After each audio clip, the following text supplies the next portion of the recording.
नमस्कार, मैं GRS news के लिए गिरीश शेखरवाल। आज उत्तर प्रदेश की बदलती राजनीतिक परिस्थितियों के कारण आज फिर से मैं योगी आदित्यनाथ पर ही एक ब्लॉग करने जा रहा हूं। हालांकि देश में बहुतेरे मसले हैं। बिहार में नीतीश कुमार के खासम खास अधिकारी पर ईडी की कार्रवाई व महाराष्ट्र सरकार द्वारा लाई गई ऐसे बिल जिसका कि दूरगामी प्रभाव आम जनता पर पड़ने वाला है, लेकिन इसके बावजूद उत्तर प्रदेश में खत्म हुई कार्य समिति की बैठक के बाद जिस प्रकार वहां बगावत के सुर उभर रहे हैं, निश्चित तौर पर ये भारतीय जनता पार्टी के लिए अच्छे संकेत नहीं। केशव प्रसाद मौर्य आज दिल्ली पहुंचे हैं। अभी 7 बजे के बाद उनकी संगठन के राष्ट्रीय अध्यक्ष JP नड्डा से बातचीत होगी।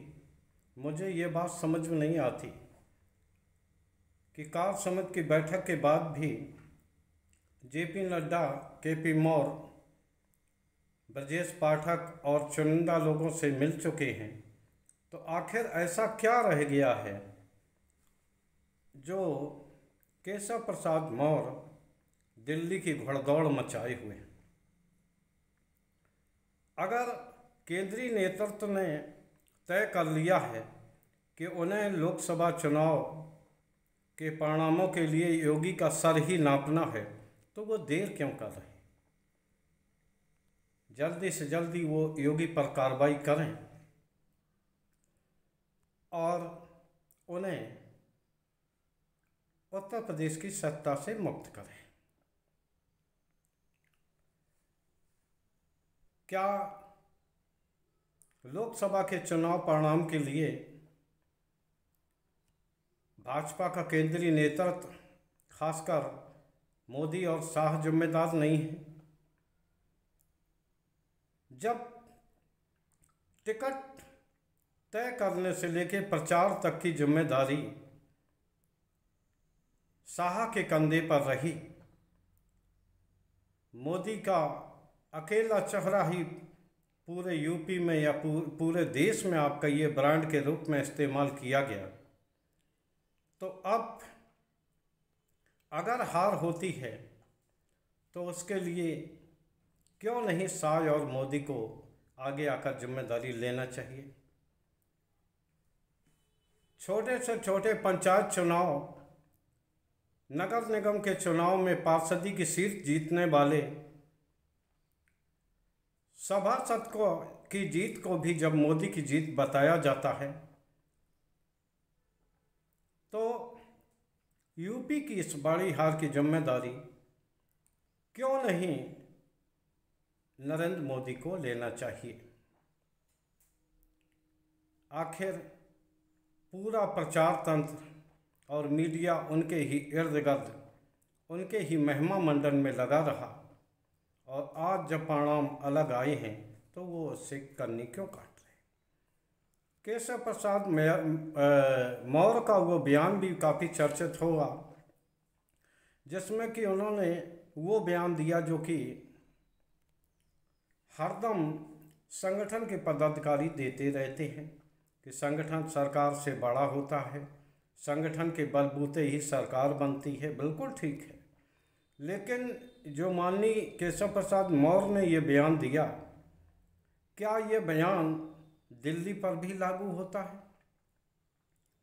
दिल्ली में संगठन की कितनी चलती है, या उत्तर प्रदेश में ही जब एक एक विधायक, MLC की सीटें जब दिल्ली से तय होती हों, कहाँ कौन व्यक्ति शामिल किया जाना है ये दिल्ली से तय होता हो, तो आखिर यूपी की हार के लिए केवल मुख्यमंत्री को ही जिम्मेदार ठहराना क्या उचित होगा?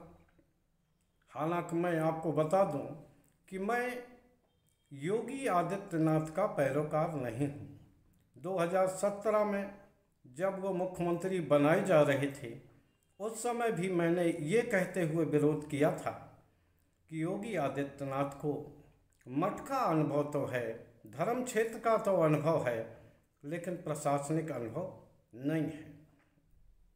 बावजूद उन्हें मुख्यमंत्री बनाया गया। 22 में भी जब चुनाव में अखिलेश का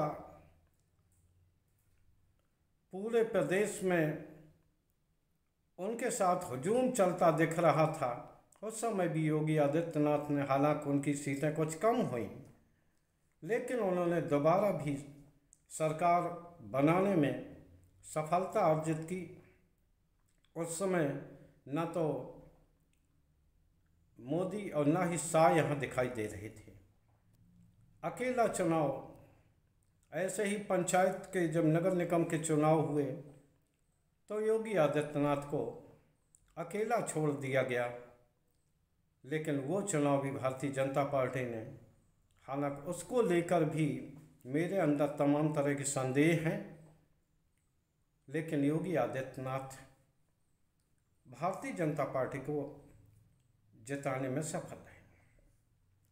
लेकिन आज जब संगठन को लेकर बात हो रही है, क्या दल के राष्ट्रीय अध्यक्ष जेपी नड्डा की ये बकत है या औकात है कि वो अपने स्तर से एक भी सांसद या विधायक की टिकट काट सके?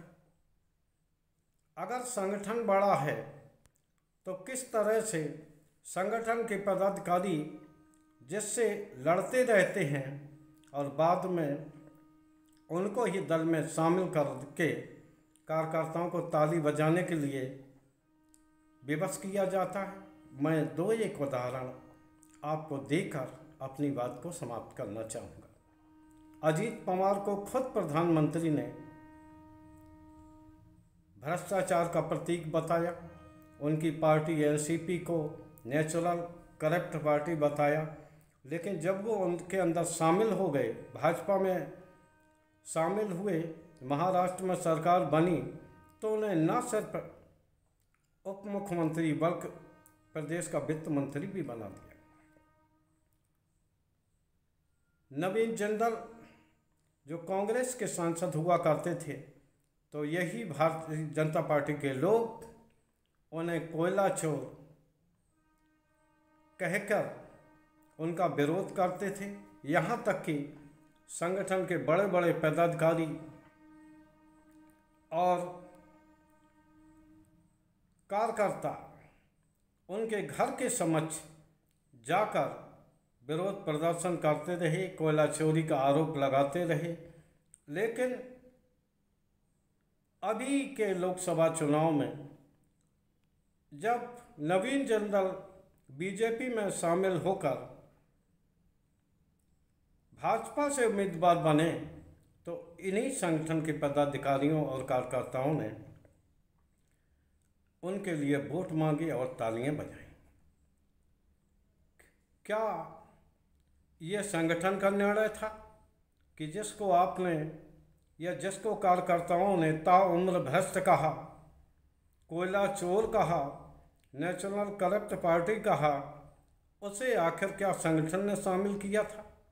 ये एक ऐसा प्रश्न है जिसको मैं आम दर्शकों और केशव प्रसाद मौर्य जो संगठन को सर्वोपरि बताते हैं, सिद्धांततः ये बात सभी संगठनों पर लागू होती है।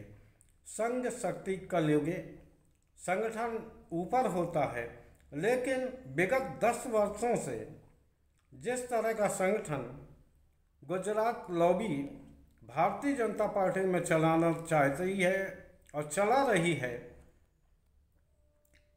तो वहाँ संगठन कहाँ दिखाई देता है?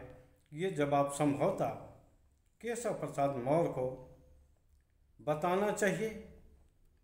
और क्या ये बात सिर्फ उत्तर प्रदेश में लागू होगी और केशव प्रसाद मौर्य जो कि उत्तर प्रदेश कैबिनेट के सदस्य रहे हैं उप मुख्यमंत्री होने के नाते, क्या वो बताएंगे कि अभी हाल में ही डीजीपी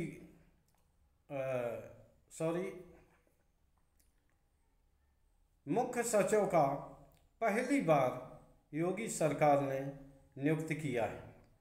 अभी तक जितने भी अधिकारी, भले वो डीजीपी हों या मुख्य सचिव हों, उनकी नियुक्ति का आदेश दिल्ली से आता रहता रहा है।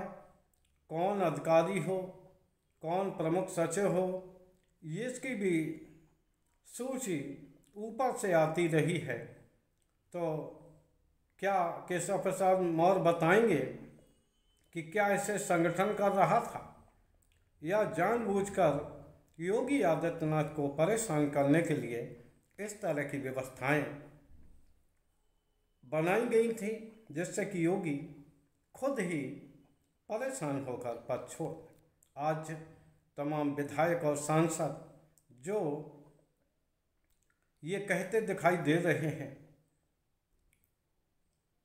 कि प्रशासन में अफसरशाही हावी हो गई है, वो इस दौरान के पहले अपना कोई ऐसा पत्र दिखा दें जो उन्होंने आम जनता, आम कार्यकर्ता या अन्य किसी जनहित के मुद्दे पर लिखा।